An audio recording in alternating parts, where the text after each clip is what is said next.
Tere hommikust, armas koolipere! On jällegi uue koolinädala algus ja täna toome teieni selle nädala üritused. Täna külastavad meid PPA kiirreageerijad, kes tutvustavad soovijatele Sisekaitseakadeemiat ning see toimub aulas kell 10.20. Lisaks on täna kõigile soovijatele aulas monoetendus Ma olen paks ning see on kell 14.00.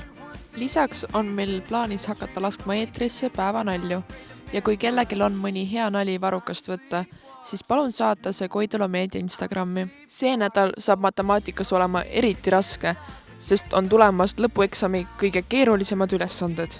Soovime teile ilusat koolinädalat!